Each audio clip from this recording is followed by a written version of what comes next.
Hace 2000 años, a principios del siglo I, el mundo era gobernado desde Roma. Pero en Roma reinaba la confusión. La guerra civil había asolado la capital del imperio. Los dictadores aspiraban al poder y el futuro de Roma parecía muy negro.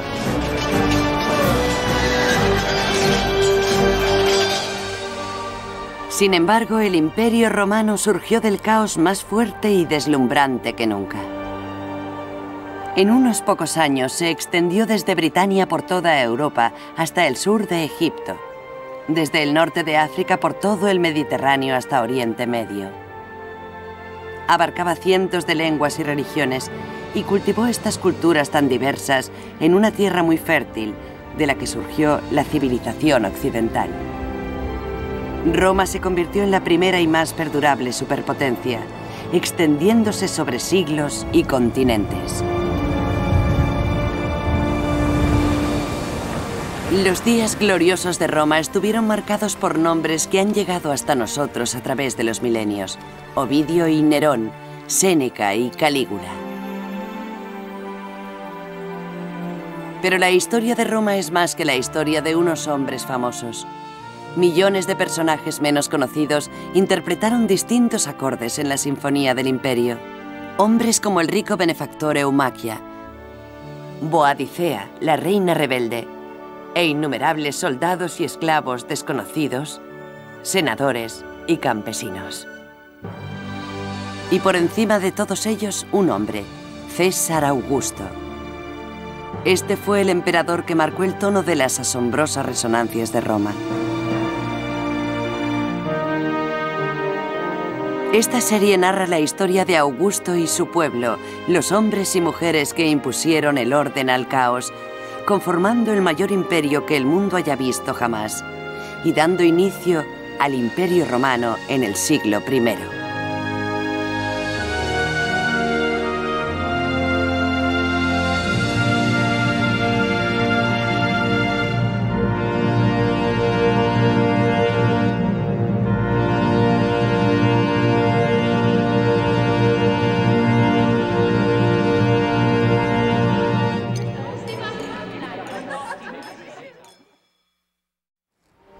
Del caos al orden. 2000 años después de que reinaran los faraones de Egipto, 400 años después del florecimiento de la cultura griega, 300 años después de Alejandro Magno, en un pequeño pueblo de Italia nació un niño llamado Octavio. Años después, ese niño sería conocido como Augusto, y su nacimiento, según nos relata un historiador de la antigüedad, estuvo aderezado por la leyenda. Su padre, que capitaneaba un ejército en tierras lejanas, fue una arboleda sagrada en busca de una profecía sobre el futuro del niño.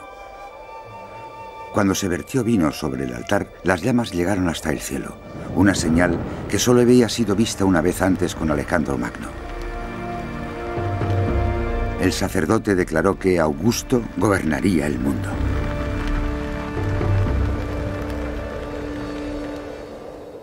La historia nos la narra Suetonio, que la escribió a finales del siglo I. Basó su biografía en relatos de testigos presenciales, en rumores y en investigaciones que llevó a cabo como bibliotecario imperial. La verdad, escribe, es que el futuro del joven Augusto distaba mucho de ser grandioso. Era un muchacho enfermizo, con muy pocos contactos. Su familia era gente del campo. Su padre fue el primero de su linaje en entrar en el Senado.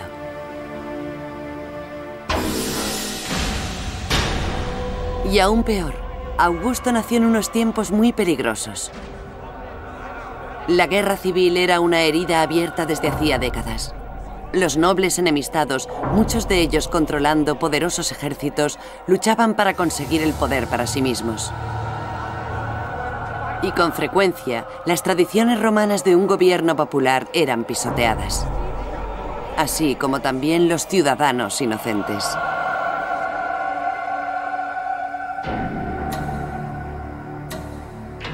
Cuando Augusto solo tenía 4 años, su padre murió de repente.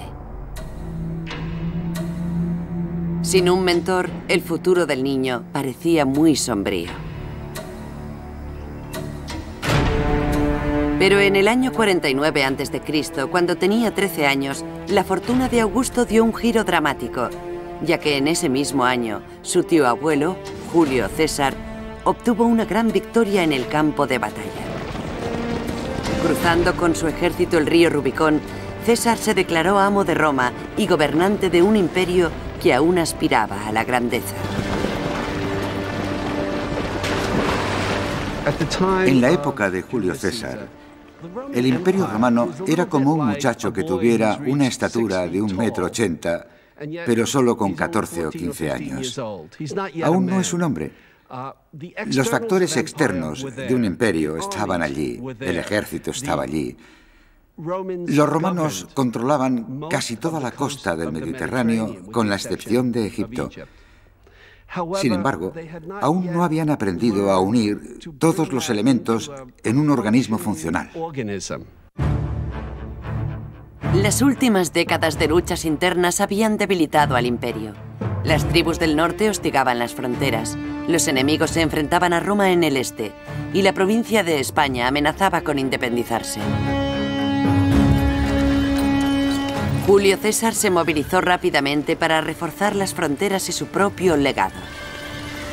César no tenía herederos, de manera que cuando Augusto completó con éxito una peligrosa misión, César adoptó al adolescente en su testamento.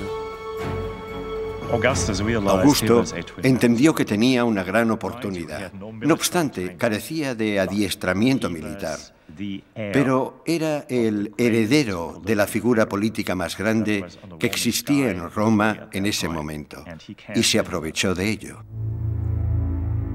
Para Augusto era una oportunidad embriagadora, pero también un peligroso desafío.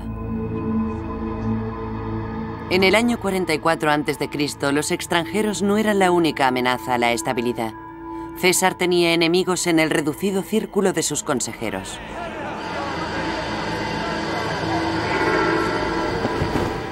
Asesinaron a César en una reunión del Senado. Por segunda vez en su vida, Augusto perdía a un padre. Pero en ese momento, a punto de convertirse en hombre, se lanzó al torbellino de la política romana. La muerte de Julio César no solo representó un giro en la vida de Augusto, también lo fue en la historia del mundo. Era extremadamente joven, solo tenía 19 años. Pero cuando supo que era el heredero de César, inmediatamente asumió el legado político de este y entró en la corriente de la política romana. No vaciló al intentar vengar a su padre. Pero eso, por supuesto, implicaba salir al escenario político, crear un ejército e inmediatamente emerger en la lucha por el poder político supremo en Roma. Desplegó una gran brutalidad contra los prisioneros enemigos. En una ocasión, cuando un padre y su hijo suplicaban por su vida, ordenó que la suerte decidiera quién iba a ser ejecutado. El padre se ofreció voluntario y fue ejecutado.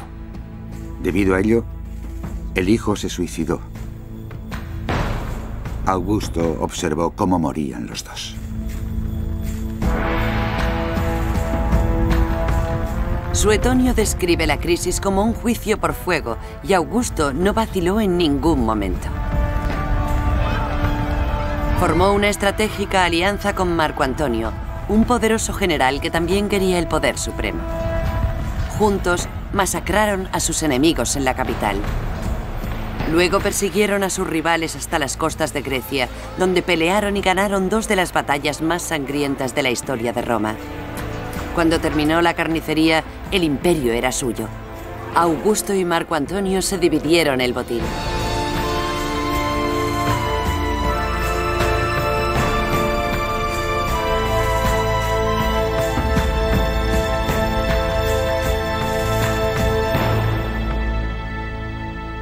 Augusto siguió en Roma, pero Marco Antonio tomó el control de Egipto, una tierra que no estaba formalmente unida a Roma, aunque sí bajo el dominio romano.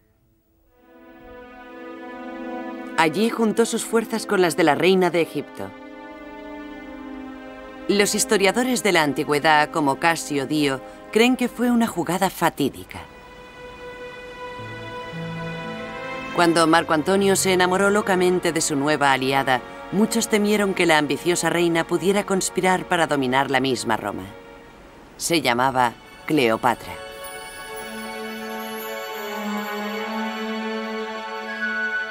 El descarado deseo de pasión y riqueza de Cleopatra era insaciable.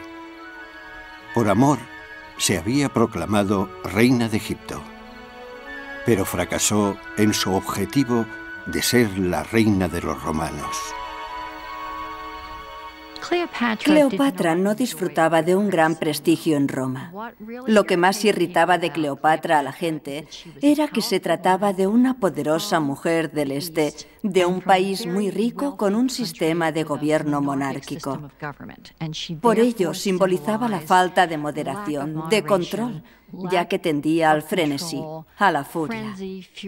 Todo aquello que Roma procuraba no ser.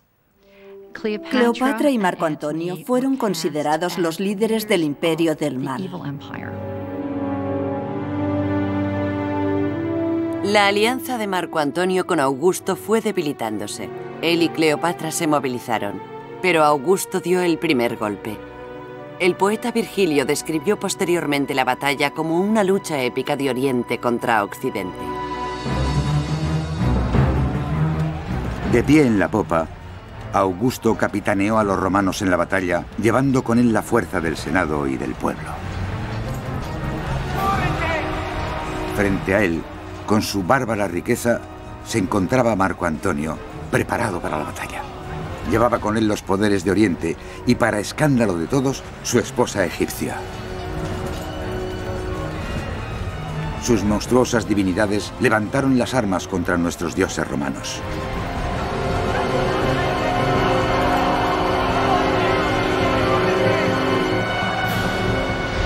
Tres cuartas partes de la flota egipcia fueron destruidas. Marco Antonio y Cleopatra se suicidaron, y la tierra de los faraones fue anexionada formalmente al Imperio Romano. Para Augusto, la anexión de Egipto resultó tremendamente importante. Fue el equivalente de las tropas de Hitler marchando por las calles de París. Egipto era un país que iba a proporcionar alimentos y tierras, pero sobre todo era una nación con un gran prestigio cultural. Una vez Roma hubo incorporado a Egipto como parte de su imperio, puede decirse que había conseguido el triunfo.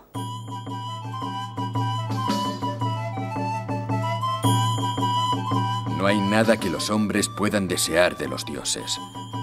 Nada que los dioses puedan hacer por los hombres que Augusto no hiciera por la República, el pueblo romano y el mundo entero cuando regresó a la ciudad.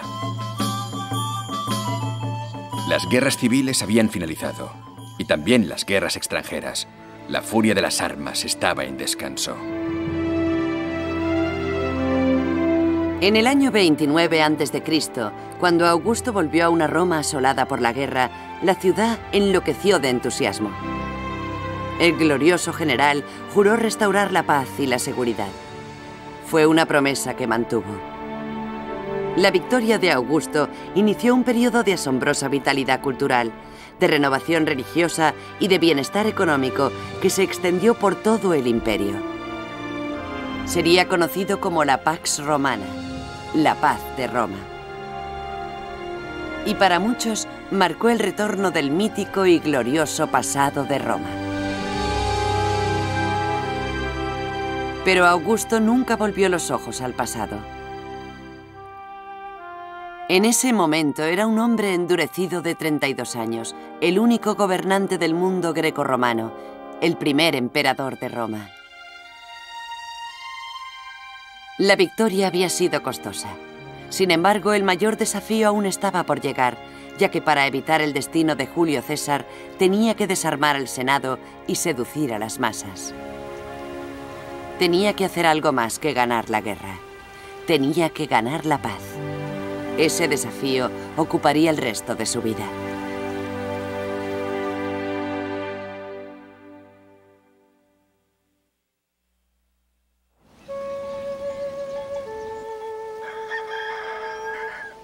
Dejadme dar un paso hacia adelante, aclararme la garganta y anunciar que soy natural de Sulmo, a pocos días de viaje al este de Roma. Mientras Augusto se abría camino para alcanzar la cima del poder, un muchacho llamado Ovidio llegaba a la mayoría de edad en unas circunstancias mucho menos exigentes. Yo era el segundo hijo, nacido el mismo día, pero un año después que mi hermano. Siempre teníamos 2 tartas en los cumpleaños que compartíamos y también estábamos muy unidos en otros aspectos. Estudiamos juntos y luego nos fuimos a Roma en busca de fortuna. Yo solía perder el tiempo intentando escribir poemas. Nuestro padre lo consideraba una pérdida de tiempo. Desaprobaba cualquier trabajo que no te permitiera ganarte la vida decentemente y siempre decía: Homero murió pobre. Ovidio y Augusto tenían unos orígenes comunes. Ambos pertenecían a la pequeña aristocracia rural. Y al igual que Augusto, la identidad y las ambiciones del joven fueron moldeadas por su exigente familia.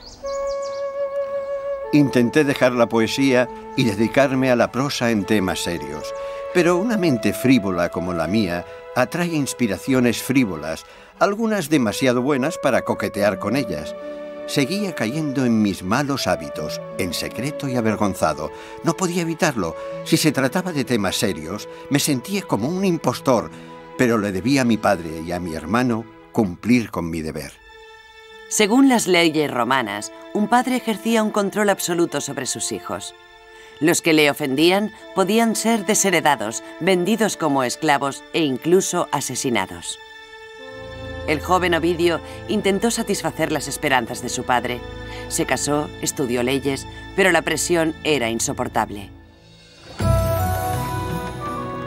Triste, Ovidio y un amigo iniciaron un viaje para encontrarse a sí mismos.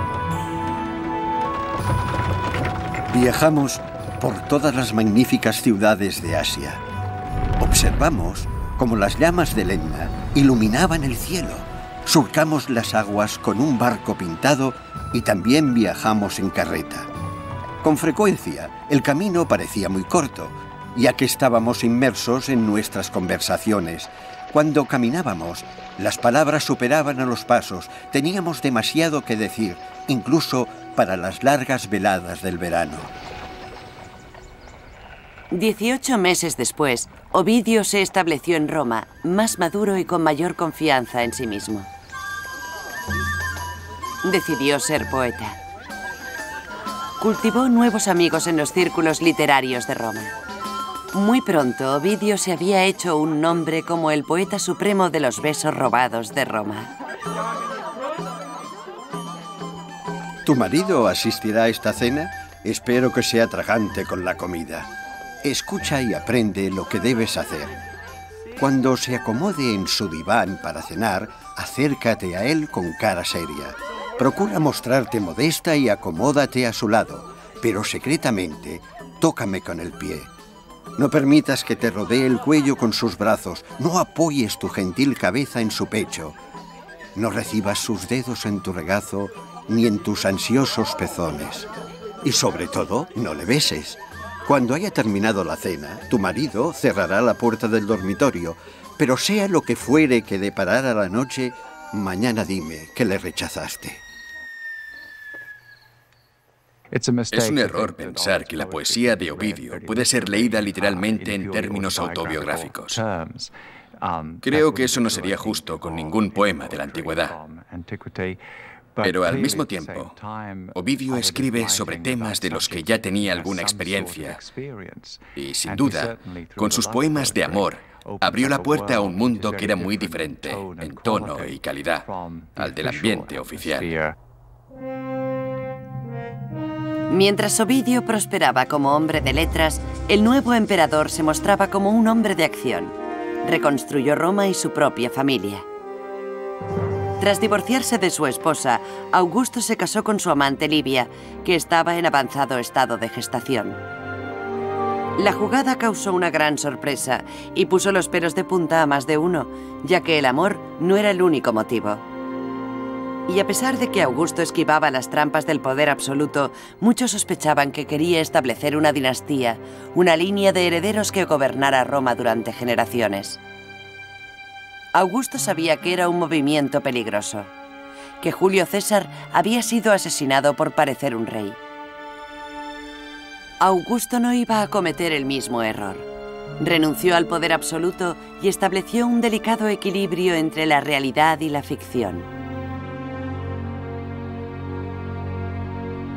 Habiendo adquirido por consenso universal el control sobre todos los asuntos, transferí el gobierno y el Senado al pueblo de Roma.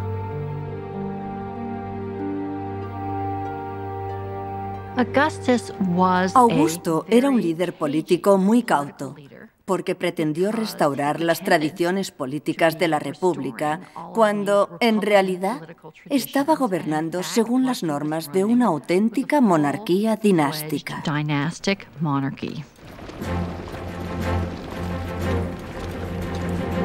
Augusto conquistó Cantabria, Aquitania, Pannonia, Dalmacia y toda la Lidia, así como Raecia. Augusto no solo cambió el imperio, también lo amplió. Egipto había sido anexionado a principios de su carrera. Muy pronto se le unió el norte de España. Augusto cruzó Europa para llegar a Germania y unió Oriente con Occidente, añadiendo la moderna Hungría, Austria, los Balcanes y el centro de Turquía. Estas victorias implicaron a soldados y senadores romanos y ofrecieron una buena distracción a los pobres de la ciudad. Cuando Augusto no estaba organizando carreras de cuadrigas o exhibiciones de gladiadores, mostraba animales exóticos traídos de los confines del Imperio de Roma. Un rinoceronte aparecía en el circo, tigres asiáticos en el teatro, una serpiente gigante en el foro. Una circunscripción clave para Augusto la formaba la población plebeya de Roma, que era básicamente populacho. Se trataba de varios cientos de miles de personas que no tenían trabajo, y para decirlo claramente, que había que sacar de la calle y evitar que crearan problemas, porque la mezcla era muy volátil y combustible. La volátil mezcla que conformaba Roma se mantuvo tranquila durante los primeros 4 años del gobierno de Augusto. Luego, en el año 23 a.C., los acontecimientos dieron un giro dramático. Casio Dio escribió que una serie de desastres convencieron al pueblo de que Augusto no necesitaba menos poder, sino más. La ciudad se inundó al desbordarse el río, y los relámpagos alcanzaron a muchas construcciones. Luego, una plaga asoló Italia y nadie pudo trabajar la tierra. Los romanos creían que esas desgracias se debían a que Augusto había renunciado al poder.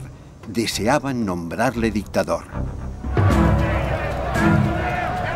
La plebe encerró a los senadores en el Senado y, amenazándoles con quemarlos vivos, los obligaron a votar a Augusto como gobernante absoluto.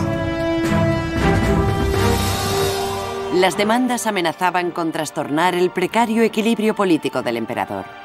Augusto cayó de rodillas ante los manifestantes, se rasgó la toga y se golpeó el pecho. Prometió a la plebe que personalmente se ocuparía del suministro del grano. Sin embargo, Augusto se negó a ser considerado un dictador. La muchedumbre se dispersó, pero la lección era muy clara. Augusto cabalgaba un tigre. Mantener el orden en las fronteras, en las calles y en el Senado era una tarea sobrehumana que necesitaba de un talento sobrehumano.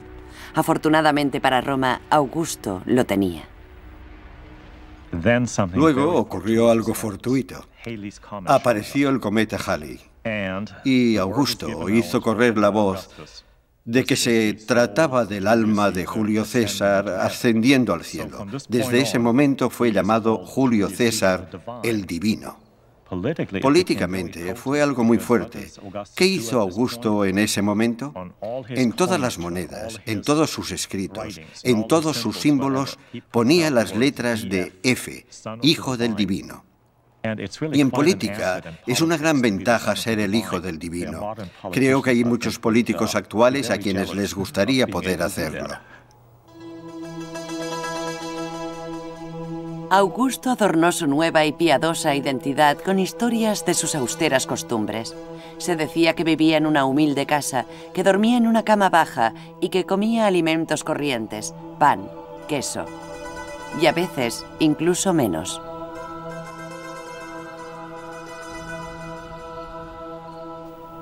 Mi querido Tiberio, ni siquiera un judío observa el ayuno del sábado tan rigurosamente como yo lo he hecho hoy. No he tomado nada hasta las primeras horas de la tarde, cuando comí 2 bocados antes del masaje.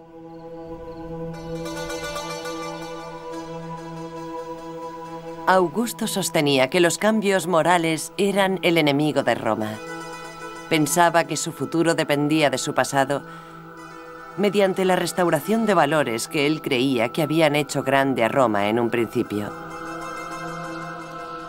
Instauré muchas tradiciones que estaban desapareciendo.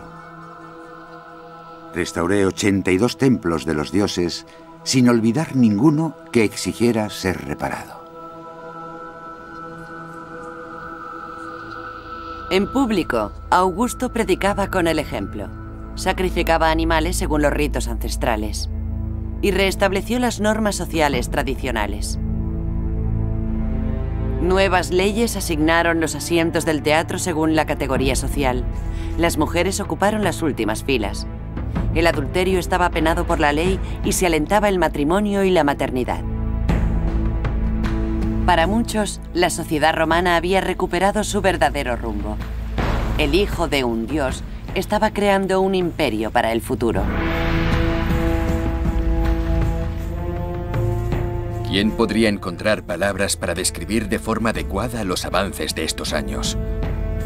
El gobierno ha recuperado la autoridad, el Senado su majestuosidad y los tribunales su influencia.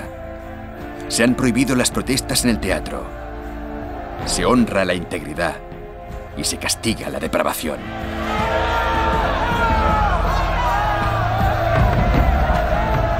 Pero entre los aplausos también había gritos de protesta.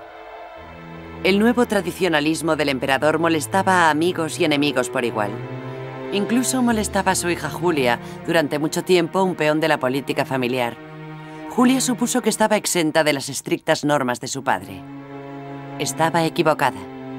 Y en los años siguientes, Augusto, el hijo de un dios, tuvo que enfrentarse a Augusto, el padre.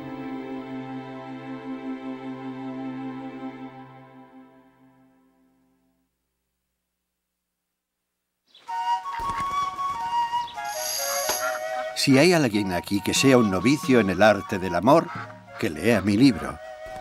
Si lo estudia, amará como un profesional.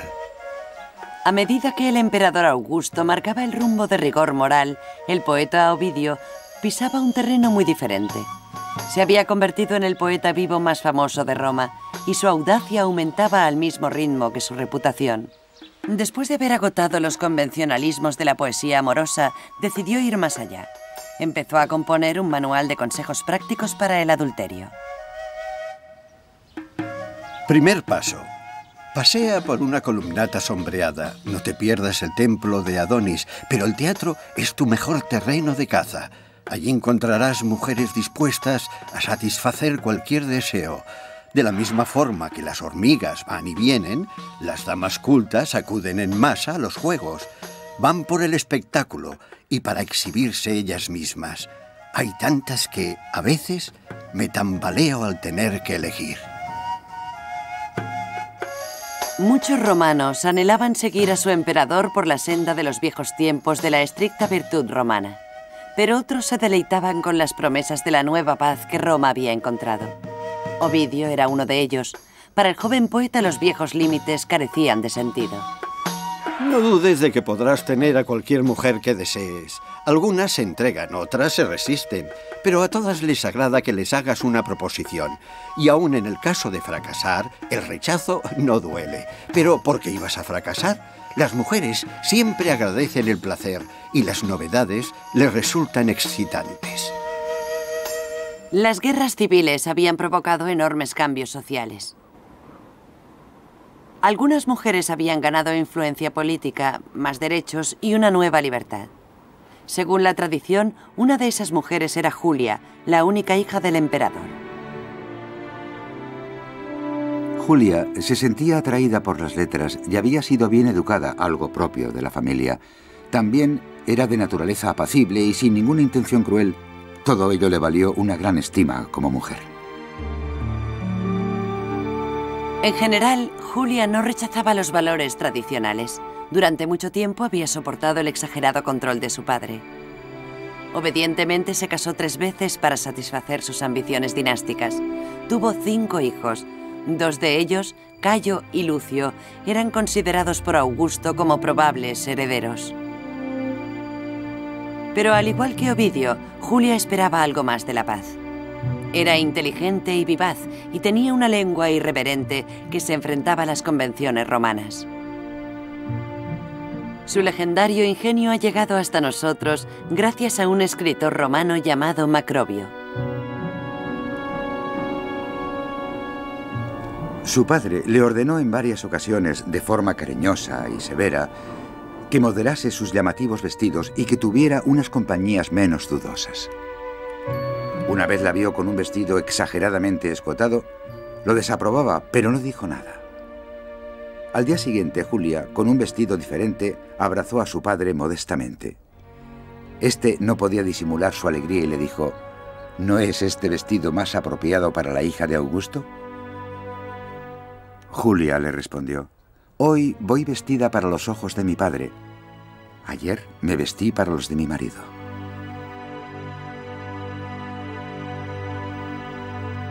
Pero aparentemente los encantos de Julia no solo estaban reservados para su marido. La hija del emperador tuvo muchos amantes. Sus escarceos amorosos eran tan conocidos que la gente se sorprendía cuando sus hijos se parecían a su segundo marido, quien era el padre de sus 5 hijos. Pero ella ingeniosamente replicaba: bien, eso se debe a que nunca acepta un pasajero a menos que vaya cargada. Lo que significaba que esperaba estar embarazada antes de iniciar sus aventuras, demostrando lo preocupada que estaba por proteger los lazos de sangre de sus hijos. Julia, al igual que Ovidio, es un testimonio de su época, pero no representaban a la mayoría de los romanos. La vida que ellos dos simbolizaban escandalizaba hasta la médula a la sociedad tradicional, y cuando Julia cumplió 38 años, se desató la crisis. En ese año estalló el escándalo en la propia casa del emperador. Es vergonzoso hablar de ello, y horrible recordarlo. Un soldado romano expresó su profunda repugnancia por los extraordinarios excesos de Julia. Julia, ignorando a su padre Augusto, hizo todo lo que debería avergonzar a una mujer. No sé si por extravagancia o por lujuria. Alardeaba de sus pecados como si fueran sus virtudes y reafirmaba su libertad, ignorando las leyes de la decencia. La conducta de Julia desencadenó una crisis política a gran escala, que se vio marcada por exageradas afirmaciones. Se rumoreaba que la hija del emperador organizaba fiestas todas las noches en la plaza pública de Roma. Se decía que otorgaba sus favores sexuales en el podio desde donde su padre se dirigía al pueblo. Cuando los rumores llegaron a Augusto, el emperador reaccionó violentamente. Se negó a recibir visitas. Según Suetonio, al salir de sus aposentos, denunció públicamente a su única hija. Escribió una carta advirtiendo al Senado de su mala conducta, pero no estuvo presente cuando se leyó. Se encerró por vergüenza e incluso consideró la pena de muerte para su hija. Su obstinación aún fue mayor cuando el pueblo romano fue a verle varias veces, implorando en su nombre. Maldijo a la multitud, deseándoles que tuvieran tales hijas o esposas. Como padre, Augusto no podía aceptar la conducta de Julia. Como emperador, no podía tolerar la vergüenza. Augusto la desterró para el resto de su vida.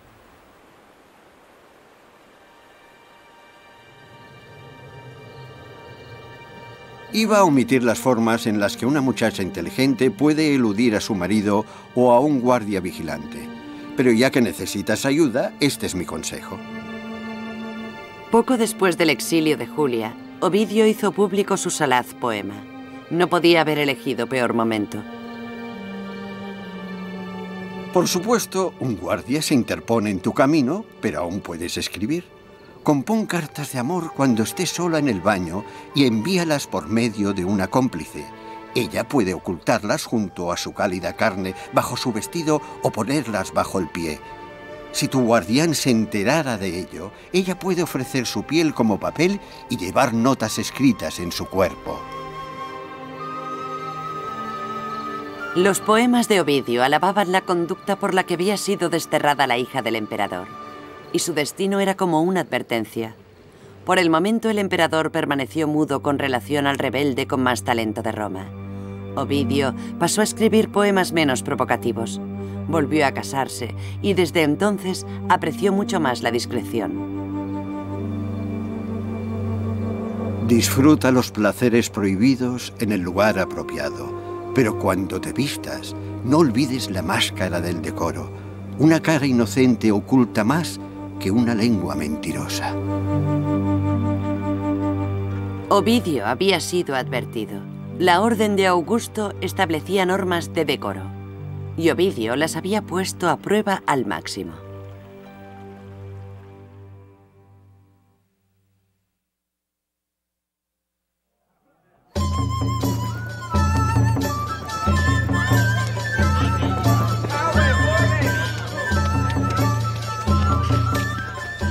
Ahora considera los peligros de la noche. Las tejas caen de los tejados y te dan en la cabeza. Y el truhán borracho buscando pelea no puede descansar sin encontrar pendencia. ¿Qué puedes hacer cuando un loco de atar se enfrenta a ti?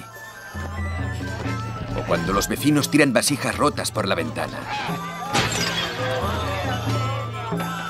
Coqueteas con el desastre si vas a cenar antes de redactar el testamento. A finales del siglo I, el poeta Juvenal escribía poemas ridiculizando a Roma. Era muy sarcástico y tenía buen ojo para las realidades más ocultas de la vida urbana. Nuestro bloque de viviendas es una ruina inestable. El encargado del edificio lo apuntala con palos delgados y enyesa las enormes grietas. Luego nos dice que descansemos tranquilos en su horrible trampa mortal. No creo que nuestra idea de Roma concuerde con la realidad de la Roma cotidiana de la época, porque lo que queda hoy son los grandes edificios públicos, no las miserables casuchas sin cañería y sin unas condiciones sanitarias aceptables en las que vivía la gente normal.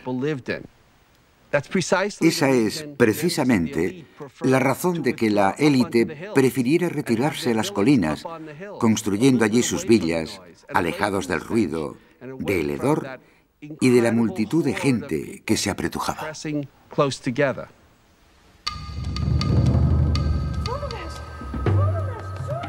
Me gustaría vivir donde no se experimente miedo en la oscuridad de la noche. Incluso ahora mismo, huelo el fuego y oigo los gritos de un vecino pidiendo agua, mientras se esfuerza por salvar sus miserables pertenencias. El humo sale de la tercera planta mientras las llamas van subiendo. Pero el pobre desgraciado que vive en la última planta, con un techo con goteras y nidos de pájaros, ignora el peligro y seguro que se quemará.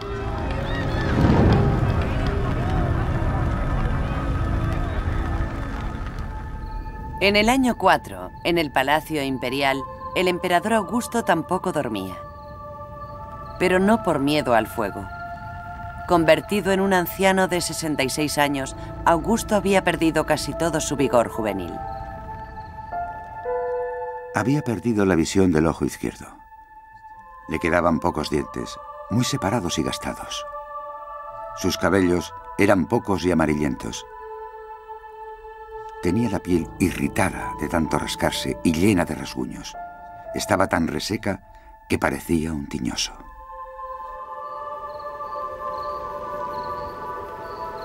A medida que el emperador se acercaba a la muerte, iban apareciendo complots para dilucidar su sucesión.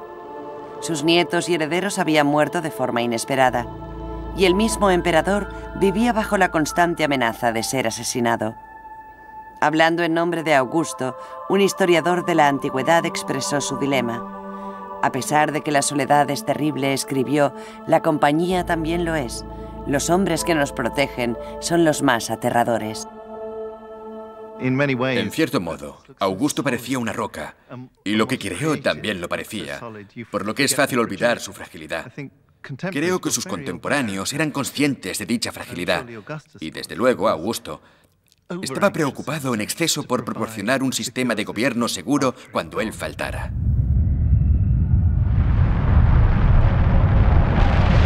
En aquellos momentos hubo unos terremotos extraordinariamente fuertes. El Tíber derrumbó el puente e inundó la ciudad durante 7 días. Se produjo un eclipse parcial del sol y empezó la hambruna. Los historiadores de la antigüedad nos dicen que los desastres naturales predecían los políticos. Sea como fuere, las dificultades del emperador iban rápidamente en aumento. En el año 6, los soldados, la médula del imperio, se negaron a reengancharse si no les subían el sueldo, de modo que hubo que encontrar nuevos fondos. Luego el fuego asoló extensas zonas de la capital. Augusto, aunque poco dispuesto, recurrió a los impuestos. Era una táctica muy peligrosa, y el emperador lo sabía. Temiendo un golpe de Estado, Augusto alejó a los potenciales enemigos, suspendió los tribunales y disolvió el Senado. Incluso despidió a su propio séquito, pero Roma seguía inestable.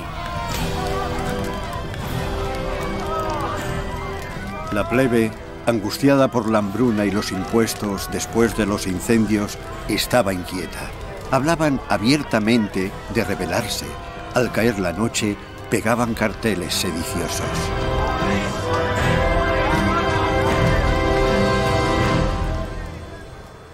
La crisis pasó.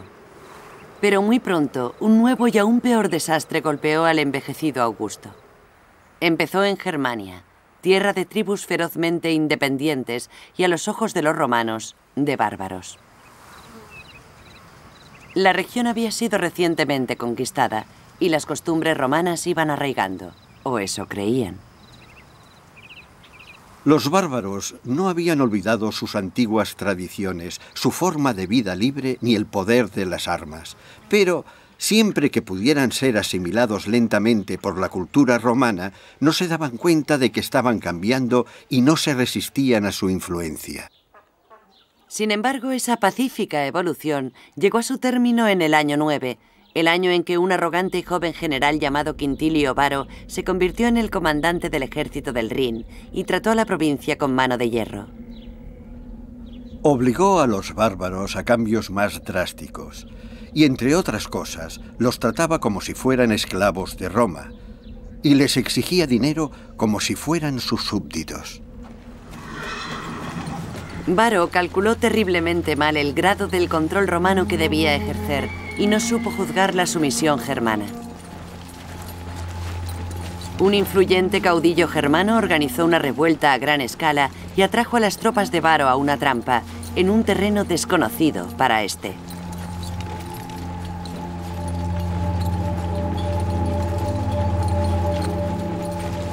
Las montañas eran rocosas y cortadas con profundas gargantas. Había muchos árboles altísimos, por lo que a los romanos les resultaba muy difícil avanzar.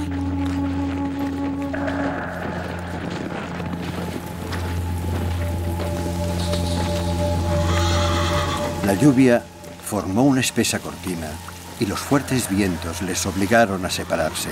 Alrededor de los troncos y las raíces de los árboles, el terreno era resbaladizo. Mientras los romanos se enfrentaban a esos problemas, los bárbaros les rodearon. Salieron de todas partes. Primero, lanzaron proyectiles desde lejos.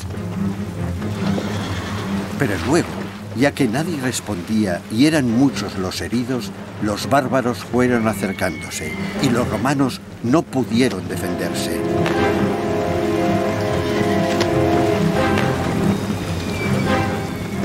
No hacían más que tropezar entre ellos y contra los árboles. No podían coger sus flechas ni jabalinas. La lluvia les arrebataba las armas.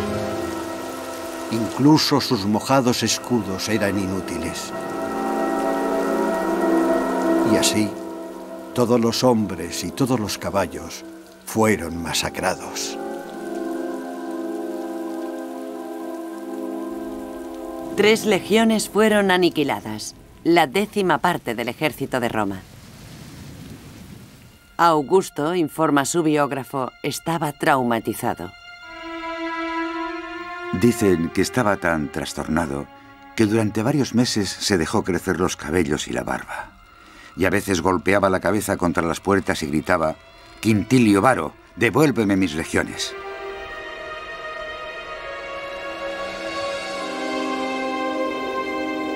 El desastre de Germania subrayó una cruda realidad. El imperio había nacido de la violencia y a la violencia amenazaba con volver. El emperador no se inclinaba por la indulgencia.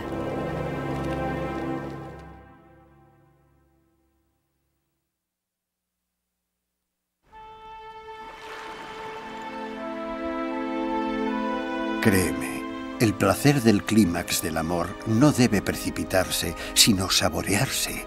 Y cuando llegues a esos lugares que a la mujer le encanta que le toquen, no permitas que la vergüenza se interponga entre vosotros. No te eches atrás. Verás que los ojos le brillan con una luz trémula, al igual que el sol brilla en las olas del mar. Emitirá suaves quejidos y susurrará palabras dulces adecuadas para el juego. Pero no vayas más deprisa que tu amante, ni permitas que te deje a medio camino. Alcanzad la meta al unísono.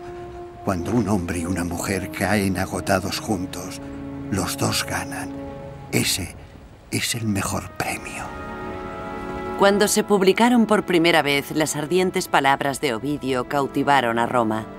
Pero una década más tarde volverían para torturarle, ya que la paciencia del emperador Augusto había caído a su punto más bajo. Acosado, veía complots en cada esquina, anarquía en cualquier acto de desobediencia. Culpando al subversivo libro, Augusto desterró de Roma a Ovidio.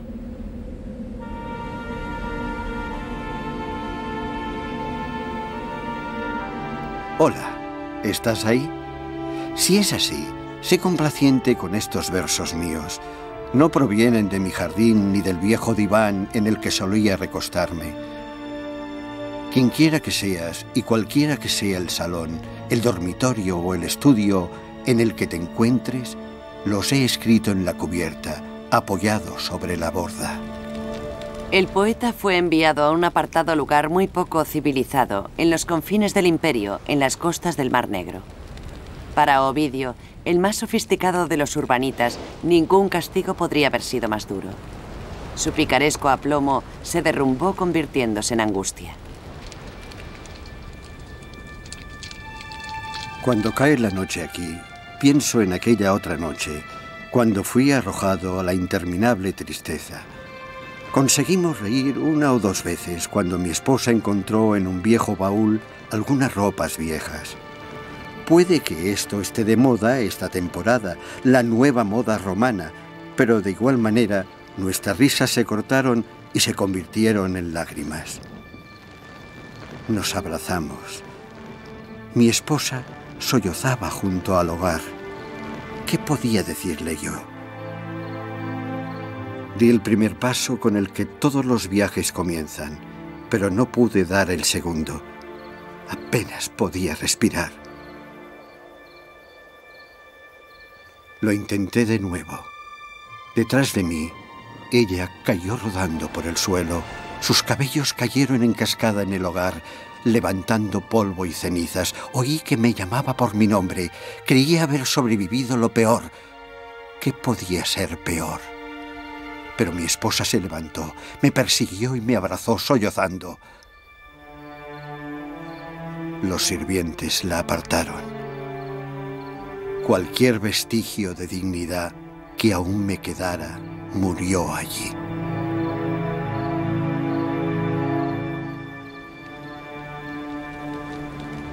Ovidio estaba seguro de que su talento le llevaría de nuevo a casa. Escribía constantemente y mientras esperaba buscó refugio en una remota ciudad fronteriza. Cuando desciende la temperatura, escribió Ovidio, el vino se congela en las vasijas, el río en las orillas. Jinetes hostiles cruzando la nieve sonaban estrepitosamente, saqueando y matando. Es una vida brutal, escribió Ovidio desde su exilio, una cara del imperio que pocos romanos han visto. Fuera de estas endebles paredes no hay seguridad, y en su interior apenas es mejor. Los bárbaros ocupan la mayoría de las casas. Incluso si no les temes, desprecia sus largos cabellos y sus ropajes de pieles de animales. Siempre hablan en su lengua. Tengo que comunicarme por medio de gestos. Nadie me entiende. Y los estúpidos campesinos insultan mis palabras latinas, me provocan y se mofan de mi exilio. Escribir para este público, se quejaba Ovidio, era como danzar en la oscuridad. Con el paso de los años, Ovidio se fue marchitando, convirtiéndose en un huesudo anciano. Estaba enfermo. El arrepentimiento sustituyó su anterior jactancia. Me arrepiento, me arrepiento. Si se puede creer a alguien tan desdichado como yo, me arrepiento.